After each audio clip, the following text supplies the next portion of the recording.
ഓം ശ്രീ മഹാദേവിയെ നമ. നമസ്തേ. ആനന്ദഭൈരവി ആസ്ട്രോളജിയിലേക്ക് എല്ലാവർക്കും സ്വാഗതം. 2026 ജനുവരി 1 ധനു 17 വ്യാഴാഴ്ച മുതൽ ജനുവരി 31 മകരം 17 വെള്ളിയാഴ്ച വരെയുള്ള മീനക്കൂറുകാരുടെ ജനുവരി മാസഫലത്തെക്കുറിച്ചാണ് നമ്മളിപ്പോൾ ചിന്തിക്കുവാൻ പോകുന്നത്. മീനക്കൂറിലെ നക്ഷത്രങ്ങളായ പൂരുരുട്ടാതി 4-ാം പാദം, ഉത്രട്ടാതി, രേവതി എന്നീ നക്ഷത്രക്കാർക്കാണ് ഈ ഫലങ്ങൾ ഏറ്റവും കൂടുതൽ അനുയോജ്യമായിട്ടുള്ളത്. ഇനി ജനുവരി മാസത്തിലെ പ്രധാനപ്പെട്ട ഗ്രഹമാറ്റങ്ങൾ ഏതെല്ലാമാണെന്ന് നോക്കാം. സൂര്യൻ ജനുവരി 15 മകരം രാശിയിൽ പ്രവേശിക്കുന്നു. ചൊവ്വയും ജനുവരി 15 മകരം രാശിയിലേക്ക് പ്രവേശിക്കുന്നു. ബുധൻ ധനുവിൽ സഞ്ചരിച്ചുകൊണ്ടിരിക്കുകയാണ്. ജനുവരി 17 മകരത്തിൽ പ്രവേശിക്കുന്നു. വ്യാഴം മിഥുനം രാശിയിൽ സഞ്ചരിച്ചുകൊണ്ടിരിക്കുകയാണ്. ശുക്രൻ ജനുവരി 12 മകരത്തിൽ പ്രവേശിക്കുന്നു. ശനി ജനുവരി 20 മീനം രാശിയിൽ തന്നെ ഉത്രട്ടാതി നക്ഷത്രത്തിലേക്ക് പ്രവേശിക്കുന്നു. രാഹു കുംഭം രാശിയിലൂടെ സഞ്ചരിച്ചുകൊണ്ടിരിക്കുകയാണ്. അതുപോലെ കേതു ചിങ്ങം രാശിയിലും സഞ്ചരിച്ചുകൊണ്ടിരിക്കുന്നു.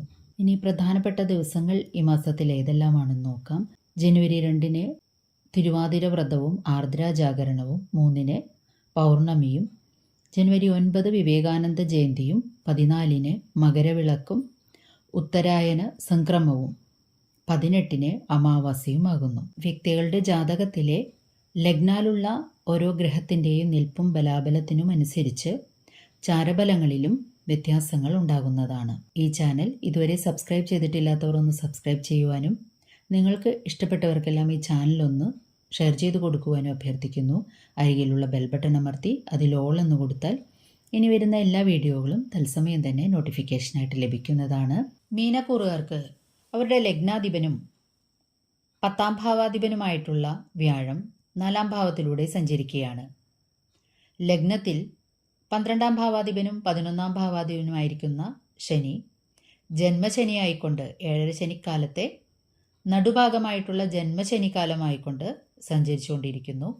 12-ാം ഭാവത്തിൽ രാഹുവും 6-ാം ഭാവത്തിലൂടെ കേതുവും സഞ്ചരിച്ചുകൊണ്ടിരിക്കുന്നു. ജന്മശനിക്കാലം പറയാതെ തന്നെ അനുഭവം കൊണ്ട് തന്നെ നിങ്ങൾക്കറിയാം, കുറച്ച് കഠിനതരമായിരിക്കും മറ്റു എല്ലാ കാലങ്ങളെയും അപേക്ഷിച്ചും. പക്ഷേ വ്യാഴം 4-ലൂടെ സഞ്ചരിക്കയാൽ അനുഭവങ്ങളുടെ തീവ്രത വളരെ കുറഞ്ഞിരിക്കും. മാത്രമല്ല ജാതകത്തിൽ ശനി നല്ല ഭാവത്തിലൂടെ സഞ്ചരിക്കുകയോ യോഗകാരകനായിരിക്കുകയോ മറ്റും ചെയ്യുകയാണെങ്കിൽ ഈ പറഞ്ഞ ദോഷഫലങ്ങളൊന്നും, സാധാരണ പറയപ്പെടുന്ന ദോഷഫലങ്ങളൊന്നും അനുഭവിക്കേണ്ടി വരികയുമില്ല. അതുകൊണ്ടാണ് ഓരോ ജാതകത്തിലും ലഗ്നാലുള്ള ഓരോ ഗ്രഹത്തിൻ്റെയും സ്ഥിതി അനുസരിച്ച് അനുഭവങ്ങൾ വ്യത്യാസപ്പെട്ടിരിക്കുമെന്ന് ആദ്യമേ തന്നെ പറയുന്നത്. എന്നിരുന്നാലും പലതരത്തിലുള്ള മാനസിക, ശാരീരിക, സാമൂഹിക, സാമ്പത്തിക ബുദ്ധിമുട്ടുകൾ കുറച്ചു കാലങ്ങളായി തന്നെ അനുഭവിച്ചുകൊണ്ടിരിക്കുകയാണല്ലോ. ഇപ്പോൾ ശനി ഈ മാസത്തിൽ ഉത്രട്ടാതി നക്ഷത്രത്തിലേക്ക് പ്രത്യേകിച്ചും പ്രവേശിക്കൊണ്ട് ഈ നക്ഷത്രക്കാർ പ്രത്യേകമായിട്ടും കുറച്ചു കരുതലോടെ ഇരിക്കുക. പൊതുവിൽ ഈ കൂറുകാർക്ക് അത്ര സുഖകരമല്ലാത്ത അനുഭവങ്ങളിലൂടെ കടന്നു പോകുന്നുണ്ടാകും. ലഗ്നാധിപനായ വ്യാഴം 4-ലൂടെ സഞ്ചരിക്കയാൽ എല്ലാറ്റിലും ഒരു ദൈവാധീനം നിങ്ങളെ തുണയ്ക്കുന്നതായിട്ട് നിങ്ങൾക്ക് കാണാം. പൂർണ്ണമായിട്ട് തകർന്നടിഞ്ഞു പോകും, അല്ലെങ്കിൽ ജീവിതം ഒരിക്കലും രക്ഷപ്പെടില്ല എന്ന രീതിയിലുള്ള വിഷമങ്ങളൊന്നും ആവശ്യമില്ല. ചെറിയൊരു കാലഘട്ടത്തിലേക്കുള്ള കടമ്പകൾ മാത്രമാണ് നിങ്ങൾക്ക് കടന്നു പോകാനുള്ളത് എന്ന് സമാധാനിക്കുക. ജനുവരി മാസത്തിൽ തൊഴിൽ രംഗത്ത് ചിലർ അസ്വസ്ഥതകളും അസുഖകരമായിട്ടുള്ള സംഭവങ്ങളും മറ്റും ഉണ്ടായേക്കാനിടയുണ്ട്. എന്നാൽ കുറേ നാളായിട്ട് തന്നെ ജോലിയൊന്നും ലഭിക്കാതിരിക്കുക, അല്ലെങ്കിൽ എന്തെങ്കിലും പുതിയ സംരംഭങ്ങൾ തുടങ്ങാൻ ഉദ്ദേശിച്ചിട്ട് സാധിക്കാതിരിക്കുക എന്നിങ്ങനെയുള്ളവർക്ക് അത് സാധിക്കുവാൻ കഴിയുന്നതാണ്. അല്ലെങ്കിൽ പുതിയ സംരംഭങ്ങൾ എന്തെങ്കിലും തുടങ്ങുവാനായിട്ട് സാധിക്കുന്നതാണ്. അതിൻ്റെ പ്രാരംഭ നടപടികൾ തുടങ്ങി വയ്ക്കുവാനെങ്കിലും സാധിക്കുന്നതാണ്. ഗവൺമെൻറ്റിൽ നിന്നും മറ്റും ഉണ്ടായിരുന്ന തടസ്സങ്ങൾ, കാലതാമസങ്ങൾ മുതലായവ മാറിക്കിട്ടുന്നതാണ്. നിങ്ങളുടെ കഠിനാധ്വാനം 4 ഇരട്ടി എന്ന പോലെ ആവശ്യം വരും. എന്നിരുന്നാലും വിജയം തീർച്ചയായിട്ടും കഠിന പരിശ്രമത്തിലൂടെ സാധിച്ചെടുക്കാവുന്നതാണ്. ധനം കയ്യിൽ വന്നു ചേരും.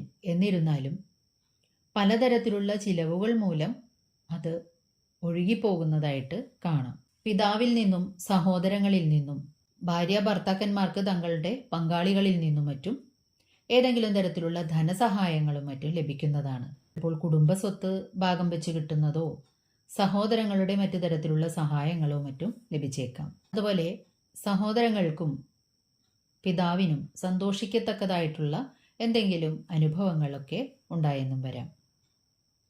എന്നാൽ പങ്കാളികളുമായിട്ട് പ്രണയികൾ തമ്മിലും ഭാര്യ ഭർത്താക്കന്മാർ തമ്മിലും മറ്റും കലഹവും മറ്റും ഉണ്ടായേക്കാനും ഇടയുണ്ട്.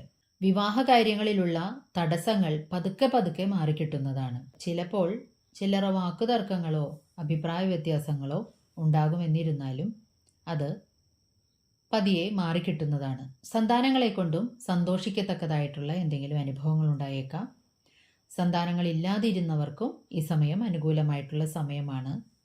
പുതിയ സൗഹൃദങ്ങൾ, ബന്ധങ്ങൾ മുതലായവ ഉണ്ടായേക്കാൻ ഇടയുണ്ട്. വയറു സംബന്ധമായിട്ടുള്ള അസുഖങ്ങൾ, പ്രത്യേകിച്ചും ഗ്യാസ്ട്രൈറ്റിസ്, അൾസർ മുതലായവയും മറ്റും ഉള്ളവർ ഒന്ന് പ്രത്യേകം ശ്രദ്ധിക്കേണ്ടതാണ്. മൂത്രസംബന്ധമായിട്ടുള്ള അസുഖങ്ങളെയും കരുതിയിരിക്കുക. വീടുപണി മുതലായവ മുടങ്ങിക്കിടന്നത് നടക്കുക. അതിനുവേണ്ട ലോൺ മുതലായവയ്ക്ക് അപേക്ഷിച്ചവർക്ക് അത് അനുവദിച്ചു കിട്ടുക. ഏതെങ്കിലും തരത്തിലുള്ള ലോണുകൾ അല്ലെങ്കിൽ ധനസഹായങ്ങൾ മുതലായവയ്ക്ക് അഭ്യർത്ഥിച്ചിട്ടുണ്ടെങ്കിൽ അത് ഈ സമയത്ത് ചിലപ്പോൾ ലഭിച്ചേക്കാനിടയുണ്ട്. നിങ്ങളുടെ വരുമാനം കുറഞ്ഞിരുന്നാലും കടങ്ങൾ, ലോണുകൾ മുതലായവ പെരുകുന്നതാണ്. എന്നാൽ അതുകൊണ്ട് വീടുപണി മുതലായവ നടത്തുവാനാണെങ്കിൽ അത് ആശ്വാസകരമാണല്ലോ. സ്ഥലം വാങ്ങുന്നതിനെ ചൊല്ലിയോ അല്ലെങ്കിൽ ഏതെങ്കിലും തരത്തിലുള്ള ഡോക്യുമെന്റുകൾ, അതിപ്പോൾ മുദ്രപത്രമോ ചെക്ക്, മറ്റ് എന്തെങ്കിലും സന്ദേശങ്ങൾ, എഴുത്തുകുത്തുകൾ മുതലായവയുമായിട്ട് ബന്ധപ്പെട്ടിട്ടുള്ള തർക്കങ്ങളോ വലിയ ബഹളങ്ങളോ ഒക്കെ ഉണ്ടായേക്കാൻ ഇടയുണ്ട്. ധനം കടം കൊടുത്തിട്ടുണ്ടെങ്കിൽ തിരിച്ചു കിട്ടാനായിട്ട് ഈ സമയത്ത് അല്പം ബുദ്ധിമുട്ടാണ്. അതുപോലെ പണയം വെച്ച സ്വർണം തിരിച്ചെടുക്കുക തുടങ്ങിയവയും മറ്റും ഈ സമയത്ത് സാധിക്കാൻ ബുദ്ധിമുട്ടാണ്. ഇനി താൽക്കാലിക ഗുളികസ്ഥിതി ഫലമനുസരിച്ച് മീനക്കൂറുകാർക്ക് ജനുവരി മാസത്തിൽ ഏതെല്ലാം ദിവസങ്ങളിൽ ചില നല്ല കാര്യങ്ങളിൽ നിന്നും വിട്ടുനിൽക്കണം എന്നൊന്ന് ചിന്തിച്ചു നോക്കാം. ജനുവരി മാസത്തിൽ 7, 14, 15, 22, 29 എന്നീ ദിവസങ്ങളിൽ ശാരീരികമോ മാനസികവുമായിട്ടുള്ള എന്തെങ്കിലും ബുദ്ധിമുട്ടുകൾ അനുഭവപ്പെട്ടേക്കാം. പനി, ജ്വരം, ശിരോരോഗങ്ങൾ, വാദസംബന്ധമായിട്ടുള്ള അസുഖങ്ങൾ മറ്റും ഉള്ളവരും ശ്രദ്ധിക്കേണ്ടതാണ്. ദീർഘയാത്രകൾ, ജലയാത്രകൾ തുടങ്ങിയവ ഒഴിവാക്കുന്നതും പ്രധാനപ്പെട്ട ഡോക്യുമെന്റുകളിലും മറ്റും ഒപ്പുവെക്കുന്നതും തീരുമാനങ്ങൾ എടുക്കുന്നതും ഒഴിവാക്കുന്നത് ഉചിതമായിരിക്കും. ജനുവരി 6, 13, 21, 28 എന്നീ ദിവസങ്ങളിൽ വിദേശ രാജ്യങ്ങളിൽ ജോലി ചെയ്യുന്നവർക്കും വിദേശങ്ങളിൽ പോകാൻ ശ്രമിക്കുന്നവർക്കും മറ്റും അത്ര അനുകൂലമായിരിക്കുകയില്ല. അതുപോലെ ധനപരമായിട്ടുള്ള ബുദ്ധിമുട്ടുകൾ, പ്രത്യേകിച്ചും ബിസിനസ്സുകാർക്ക് അല്ലെങ്കിൽ ധനം കൈകാര്യം ചെയ്യുന്ന സ്ഥാപനങ്ങളിൽ ജോലി ചെയ്യുന്നവർക്കോ അത്തരം പൊസിഷനുകളിലൊക്കെ ഇരിക്കുന്നവർക്കും ബുദ്ധിമുട്ടുകളോ പ്രശ്നങ്ങളോ അനുഭവപ്പെട്ടേക്കാം. ജനുവരി 3, 11, 18, 25 എന്നീ ദിവസങ്ങളിൽ വാഹനങ്ങൾ ഓടിക്കുമ്പോൾ പ്രത്യേകിച്ചും ശ്രദ്ധിക്കുക. അതുപോലെ തൊഴിൽ രംഗത്തും ചില്ലറ അസ്വസ്ഥതകൾ എന്തെങ്കിലും അനുഭവപ്പെട്ടേക്കാൻ ഇടയുണ്ട്. ദോഷങ്ങളുടെ പരിഹാരാർത്ഥമായിട്ട് നിങ്ങൾ ചെയ്യേണ്ടത് ശനിയാഴ്ച വ്രതം നോക്കുക. ഞായറാഴ്ചകളിൽ ശിവങ്കൽ പ്രദക്ഷിണാദികളും ശിവപഞ്ചാക്ഷരി ജപം ചെയ്യുകയും അത് നിത്യേന ചെയ്യുന്നതും ഏറ്റവും ഉചിതമാണ്. മൃത്യുഞ്ജയ ഹോമാദിയും ധാര മുതലായവ നടത്തുന്നതും, സർപ്പത്തിങ്കൽ 100 പാലും സമർപ്പിക്കുകയും ഭദ്രകാളിയെങ്കൽ രക്തപുഷ്പാഞ്ജലി, ചുവന്ന പട്ട് മുതലായവയുടെ സമർപ്പണവും, മഹാവിഷ്ണുവിങ്കൽ പിടിപ്പണം സമർപ്പിച്ച് മഞ്ഞപ്പട്ടും തുളസി മാലയും സമർപ്പിക്കുന്നതും ദോഷശാന്തികരമാണ്. വീഡിയോ ഇഷ്ടമായാൽ ഒരു ലൈക്ക് തരുവാൻ മടി കാണിക്കരുതേ. നന്ദി, നമസ്കാരം.